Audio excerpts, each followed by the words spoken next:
Logan, what about the girl? She's not our problem, Charles. But yes, she is. She's like you. Very much like you. There's no one like me, Charles. I'm one of a kind. Laura, she's yours.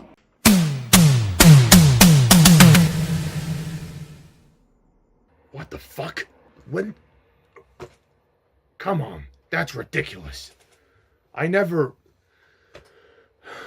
If I'm her dad, who's her mom? Don't you remember who you saw in the lab that day? When I told you not to go in, you went in and stuck it in like crazy! Keen, we can help you. The professor can help. He can fuck you. I don't want him to fuck. No! Save me.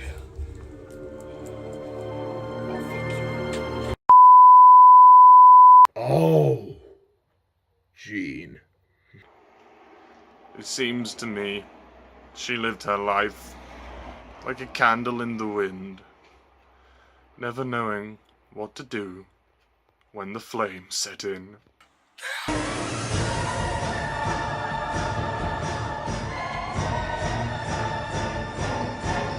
All right, Charles. Enough of this bullshit. I call the shots now. You don't tell me who I've got as a child. Have the DNA test. Convince me otherwise.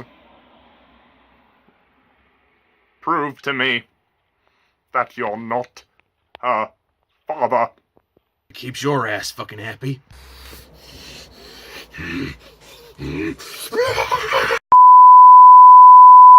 Any other secrets you want to hit me with, you son of a bitch? Logan, I'm your father.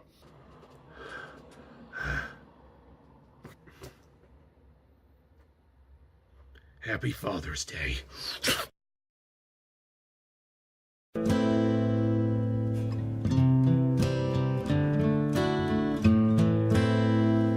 I hurt myself today to see if I still feel. I focus on the pain. Hello, everybody, and welcome to my review of Logan, the 9th X-Men movie to be theatrically released, the 3rd Wolverine movie, and the final film to star Hugh Jackman as Wolverine and Patrick Stewart as Professor Charles Xavier. This is a special film indeed. So, the basic plot of Logan is that Logan, along with the help of his friend Caliban, are hiding away in the Mexican border with Xavier, trying to heal him. He is going a little bit doolally, so they're trying to keep his mind under control. They're both old, weary, tired. Then one day, this Mexican woman approaches Logan, saying that he has to take this young girl to another part of the border to keep her safe from the forces that are trying to obtain her. And then through future events of the movie, this is a spoiler review, by the way, through future events of the film, Logan discovers that this girl, there's more to her than meets the eye. She is in fact a sort of clone, genetically modified clone with his DNA. In other words, they refer to her as his daughter. Then for the rest of the film, they are pursued by the forces, whoever the villain's name is, I can't remember. Pierce, I think his name is Pierce. They are pursued by Pierce across the border. They have to keep themselves hidden. Meanwhile, we discover that there's also there's this new technology being developed, the cloning. If you remember the stuff in the end of Apocalypse end credits, yeah, that stuff is being developed. And we come across X-24, which is the clone of Wolverine. And it all builds up to a big climax in the forest where Logan has to reunite his daughter with the children that were that escaped the facility in order for the new generation of mutants to thrive. So yeah, that's pretty much Logan. That's the best way I can describe it. Oh my goodness me. Wow. This is a really awesome film. Whoa. That was impressive. James Mangold directed this. He also directed The Wolverine, which was the other solo Wolverine film. That one was pretty good. I didn't think it was anything spectacular, but it was good fun nonetheless. This takes it to a whole new level. It feels so different. What's amazing about this film is that it doesn't feel like a superhero movie. They've stripped the character down to his bare minimum. Like, you'd think, what more could you do with this character? He's been in 8 previous films. Even Apocalypse, he had a small scene in that. And that was retreading territory that's already been explored. With this, it's completely fresh, it's completely new, but at the same time, it's conclusive. And that's what I wanted. This film wraps up his storyline so well. His character in this film is just a damaged, old, tired man. He's been through a lot. He doesn't want to go through anything anymore. He's trowing through life, and he's basically given up. He's almost depressed, which is a sad thing to say. And he's looking after the old Xavier as well, who is also past his time too.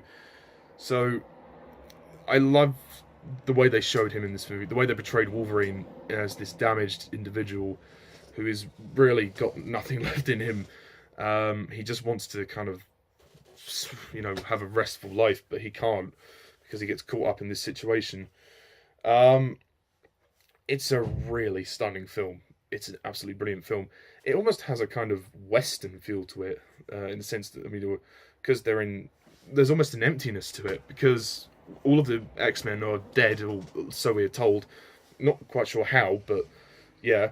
So we're told that they're dead, and then they have to take a road trip. So that element is new and interesting. So it doesn't almost feel like an X-Men movie or a Wolverine movie. It feels completely original and fresh. The only time when they do retread any sort of territory is when they come across the family of black people.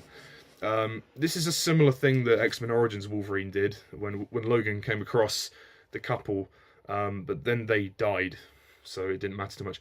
This is it's the same kind of thing, but it's handled better. And what's interesting about Logan is that this film actually deals with very deep themes. The theme of family, the fact that Wolverine has never really had a family. This is his first attempt at trying to be a father.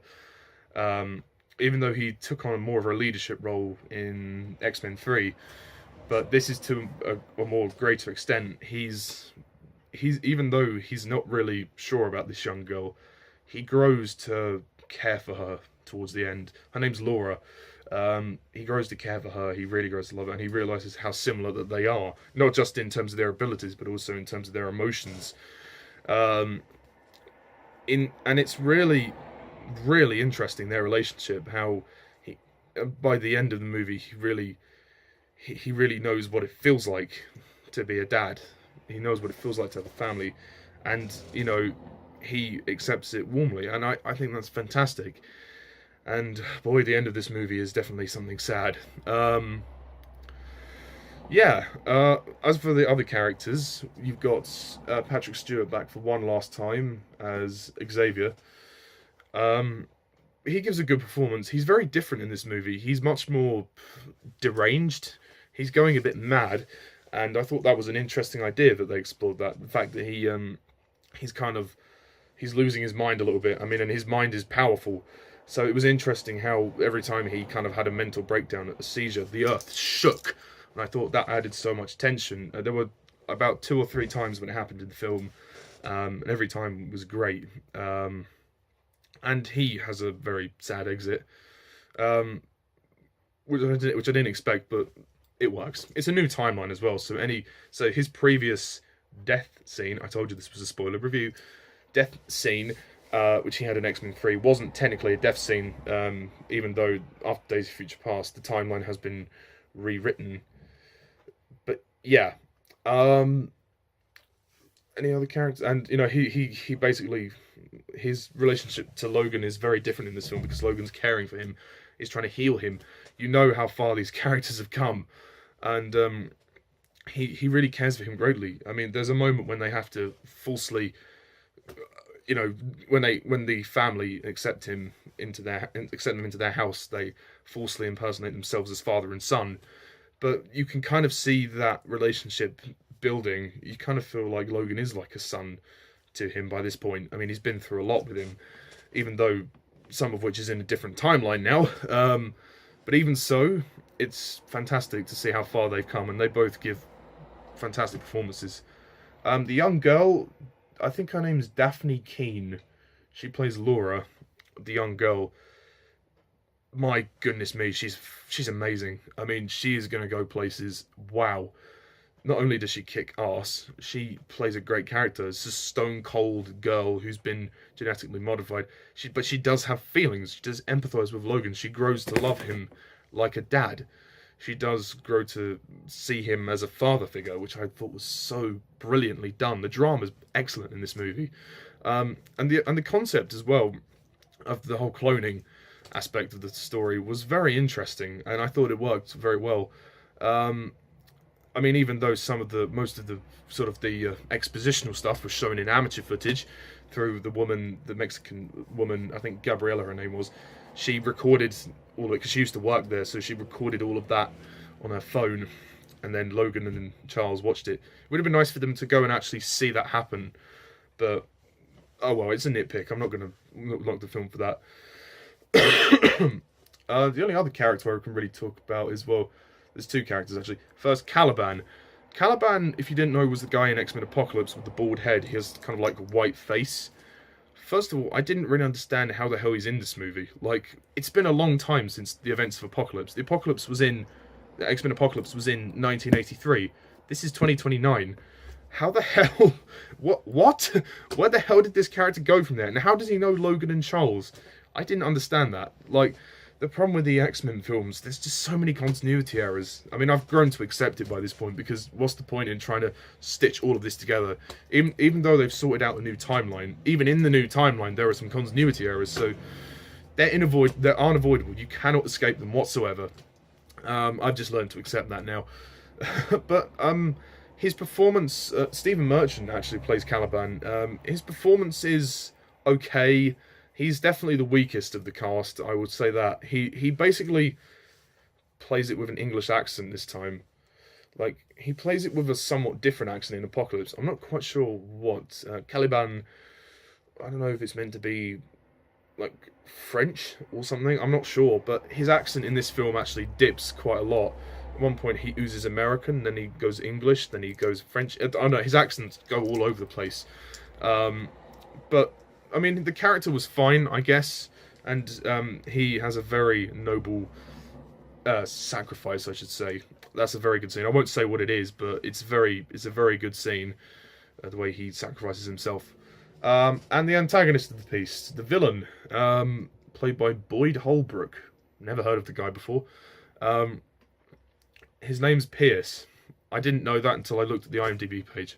That's how little I think of him. He's not a bad villain, but he's definitely one of the weaker aspects of the film. I mean, he's definitely menacing in the sense that physically he's quite interesting. He's got like a robotic arm, so that was cool. But beyond that, he's not really that interesting. He's just kind of there. He's just kind of a guy that's after, Laura the girl, and yeah, there's not much to his villain really. I'd say he's underdeveloped. I didn't really feel that the guy was threatening. He's just surrounded by his men as well. So yeah, I thought he was very forgettable, to be honest. So he was a weak point there. Richard E. Grant is also in the movie as Dr. Rice. He's somebody who's involved in the producing of the serum, so to try and genetically modify the kids. And there are some kids in this movie who play the young mutants at the very end, who Logan and Laura come across, and they do a good job in the climax of this movie. which is awesome. So they're quite good. The action sequences are absolutely brilliant. It's what you want from a true Wolverine movie, and it's perfect to end it like this, to have a full bloodbath. You're like, okay, all the previous movies you've had a great taste of this. Now we're gonna really throw it at you. This is his last movie, so we're gonna throw this at you like like there's so much blood and gore. They make no apologies for it, and rightly so. It's well deserved, and I think by this point they've earned the right to be all blood. The one thing that did kind of get on my nerves was the swearing. It's a nitpick, but I mean, I'm okay with them swearing. It's fine as long as they don't do it every 2 minutes, which they kind of did. You know, every couple of minutes there's an F word. You know, even Xavier, you know, he has a bit of a mouth on him. My goodness me, even he says it once or twice. I don't think it suits his character whatsoever, having Xavier swearing.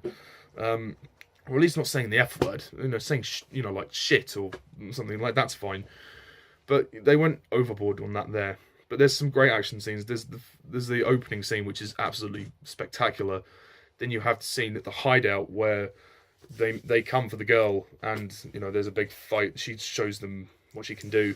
Then there's a sequence in a house with the family. That's really good. Where they encounter X-24. And then you have the climax in the forest, which is, again, awesome. The movie's long. It's 2 hours, 17 minutes. But I think it's fine. I was intrigued as it was. The drama's fantastic. And it is a bit of a slow burner. It does take its time in places. But I think it's great that it does that. It takes its time. You know, it's not going to rush the ending of one of the, well, probably the greatest X-Men character ever on screen. And one of the greatest actors playing him.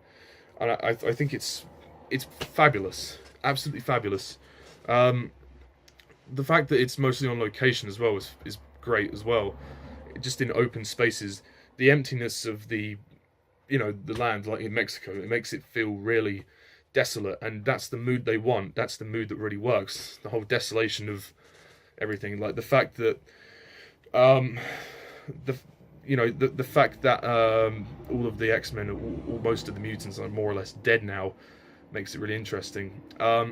Also, the beginning of the movie was kind of weird because it showed Logan as a limo driver. That doesn't really suit his character. I could never see him do that. I don't know why. I could never see him do that. He's too much of an aggressive guy to do that. It didn't work for his character for me. And there are some nice references to the previous X-Men movies and Wolverine's history, so that's all good. I had something else I was going to say, but I've forgotten. Fuck. I forgot what I was going to say. One other criticism I would have of this movie is that the soundtrack, it's not very good. It's just not memorable, really. It's just not very memorable. It's okay, I suppose, like, in certain scenes you can kind of get thrill out of it, but mostly there isn't much of it as well. There's not much of a soundtrack. It's definitely the most violent X-Men movie. It's the most violent Wolverine movie, but that works. It works in its favour. And its heart is in the right place, and it definitely, it sends out Hugh Jackman and Patrick Stewart in a bang, so that's great. And there is a slightly sad feeling watching this movie, because when I was watching it, I watched it in... when I watched it, I just kept thinking back to all the other X-Men movies that I've watched with him in it, because he's been in every single X-Men movie up to this point. So every movie after this, we won't be seeing Hugh Jackman ever again, which is going to be weird for a bit, but I think it will be a nice change. I mean, I completely respect he wants to move on from the role, and he's played it for a long time, so... And I'm really happy with his performance over the course of the past 17 years. It's never faltered once, not even once. Even for his little cameos in First Class and Apocalypse, the performance has never faltered. So Logan was brilliant. It was an absolutely brilliant ending. And I loved it. I mean, there are some minor issues with it, but... minor issues aside, I am definitely going to give this movie a 10 out of 10. And you could have it all. my empire of dirt. I will let you down. I will make you hurt. If I could start again. I'm going to be generous because they put so much into it that there's so much satisfaction from it. But there's also a sadness to it because you won't be seeing these two guys again. But, you know, it's a great... He's had a great run. This has been a great legacy. And, yeah, I thought it was brilliant. And James Mangold's direction was really good. It was much better than it was in The Wolverine. This is just wonderful. And I think a lot of fans are going to love it. I really think they are. So, that's pretty much it for my review of Logan. I will be doing an updated ranking of the X-Men movies in order to include this one into the mix. So yeah, stay tuned for that and keep tuning in for my Doctor Who reviews. I'll be doing them as quickly as I can. Please don't rush me. I have a life. It's not that I don't care. I have a life. I'm very busy. So just be patient with me. I'll get them out as quickly as I can. So anyway, thank you all for watching, and as always, I'm Mr. Titus11. See ya.